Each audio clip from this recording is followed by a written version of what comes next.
podcast. I'm your host, Alex, and today we're going to be flipping through a story coming straight out of the New York Times talking about Epstein and what the file leaks actually show.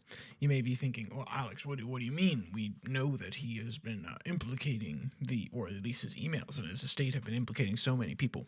Yeah, but this author actually breaks down why it's important and how it actually shows class divides that are essential going into a populist era to understand. And of course, we went today with a daily delight. I know we haven't done it in a while, but it's a story that's meant to leave you feeling positive and ready to take on the day. But that's enough rambling for me. Let's jump into our daily debate. Do you believe that the ultra wealthy, the 1% of 1%, live a different life than you? And you probably should say the answer is yes. My question then becomes, are the people who are running in the circles that Epstein is, are they living a morally different life than you? Obviously, riches allow them to do things that we can't, or you can't, or I can't. I don't want to just ascribe we, because maybe you're well off and you're listening, but they enable them to do things I can't, probably most of you. But does that mean that morally they are worse off, better off, so on and so forth? The author draws an interesting distinction, and we will get into it here soon. So, with that said, let's jump into the article itself. It comes from the New York Times. Headline reads, "How the Elite Behave When No One is Watching Inside the Epstein Emails." And I'll be honest, I didn't actually read the full title when I first clicked on this article. I read the inside the Epstein files, and I wouldn't say that I love the drama of the Epstein files, and that's not to say there's nothing important there, but it most definitely has been laundered through the media system to be a drama-oriented sort of story. Oh, look at what's happening here. Oh, these elites are getting caught up. And that's not to say that they're downplaying it, saying it's less important, but it feels much more like a keeping up with the Joneses. Oh, what's happening this week with the Epstein files? Blah, blah, blah, blah, blah, blah, blah, blah. And it feels like a who's who of the elite being called out. And that, once again, is not inherently bad, but it feels a little divorced from the point. And I think this author actually succinctly, I say succinctly, this is at least 1,000-word essay, if not more, but relatively succinctly, within the first paragraphs or two, it highlights why this is something that we actually need to care about, and why, as an average person who may have more important things to worry about, you should at least understand what the Epstein files show, reveal, and highlight about those who claim to be in the ruling class. And I say claim to be. We would probably argue more honestly that they are part of the ruling class, and they would say, oh, well, no, we don't rule anybody. We're not a part of a aristocracy and era. There is no such thing here in America. It's all meritocratic. And while I believe in that ideal, their actions and their different sense of morality and justice implies a cultural difference between the two, highlighting a different circumstance in which they live. That may sound really convoluted. Let's simplify it for you. If you and your neighbor Joe both make 100K plus, but you make 500K and he makes 110K, you are more similar to him in your values. You are more likely to go to the same church. You are more likely to do the same thing on the weekends. You are more likely to hang out with your kids and have them over and interact. And by simple location choice of where you live, you're more likely to be in the same economic and moral bubble as this person. If you and Billy Bob Joe, halfway across the state, are in different income brackets, but you tend to have the same morality, you have more in common than these people who live in completely random places, New York, LA, all these fancy dancy places. And once again, I harp on where they live, not because it is necessarily indicative of their view on things, though they tend to conglomerate in these extremely wealthy places. But as I was saying, you and Billy Bob Joe can live miles, half a state, you could even live 5 states away from each other, but you are more likely to have a similar morality with said man if you do not have these opportunities to interact and circulate information as a tool of the trade, as these people do that are highlighted in these emails. That is the key difference. Not only the material difference, but the key difference. And what I mean by that is that it is not a morality solely thing. It is not a perspective solely thing. It is a entire worldview.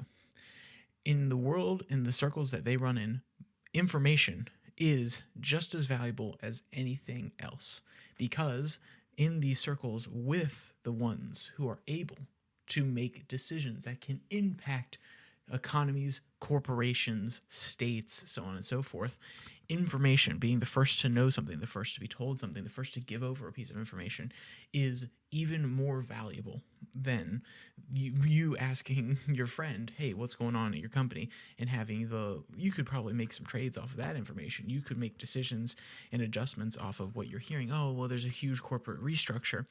But to get the ins and outs, to understand where they're going to sell those assets, you have to have friends in the C-suite, in the higher up decision-making places that are willing to discuss this. And information itself becomes the valuable thing that people bring to the table. You no longer look at your friend as simply a person who you enjoy hanging out with. No, no, no, no. You look at them as a repository of knowledge, of things that you cannot and do not know. That is what this aristocracy imbibes. Quote, a close read of the thousands of messages makes it less surprising. When Jeffrey Epstein, a financier turned convicted sex offender, needed friends to rehabilitate him, he knew where to turn. A power elite practiced at disregarding pain. At the dark heart of this story is a sex criminal and his victims, and his enmeshment with President Trump. But it is also a tale about a powerful social network in which some, depending on what they knew, were perhaps able to look away because they had learned to look away from so much other abuse and suffering. The financial meltdown some in the network helped trigger, the misbegotten wars some in the network pushed, the overdose crisis some of them enabled, the monopolies they defended, the inequality they turbocharged, the housing crisis they milked, and the technologies they failed to protect people against. End quote.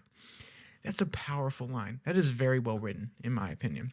Even if I do not wholeheartedly endorse the perspective that there is an elite simply controlling the outcome of our lives, it is too simple.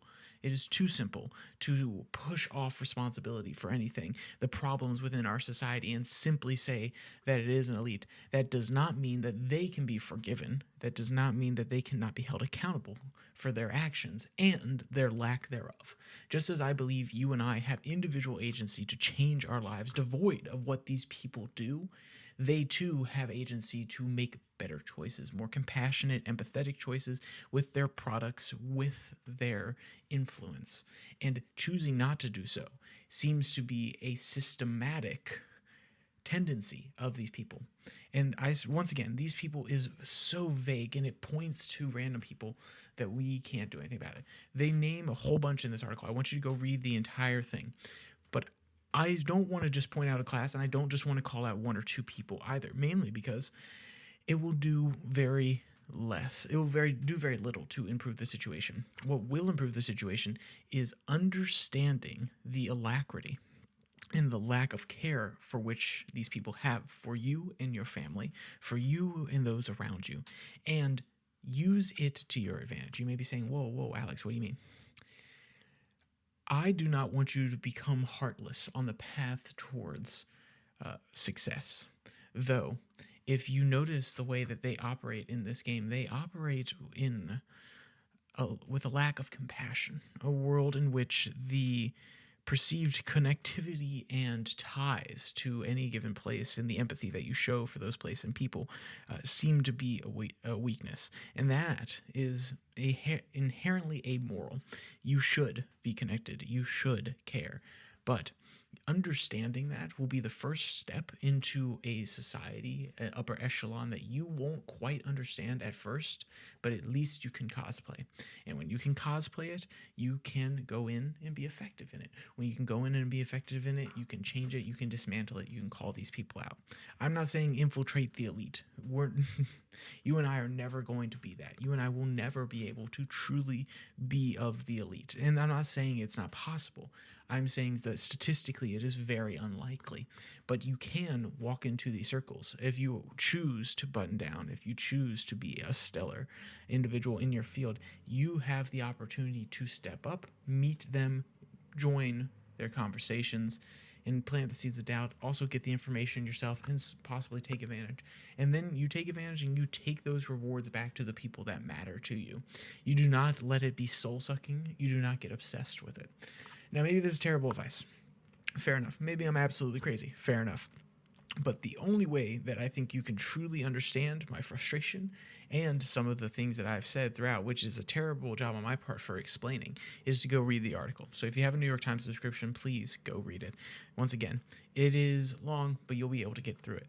But that's enough depressing stuff, okay? Let's jump into a daily delight, a story that's meant to leave you feeling positive. You will also have to go click on this to see all of them. But guess what? I have a story today with with the headline that reads 26 actual accurate cat memes showing what it's really like living with funny felines.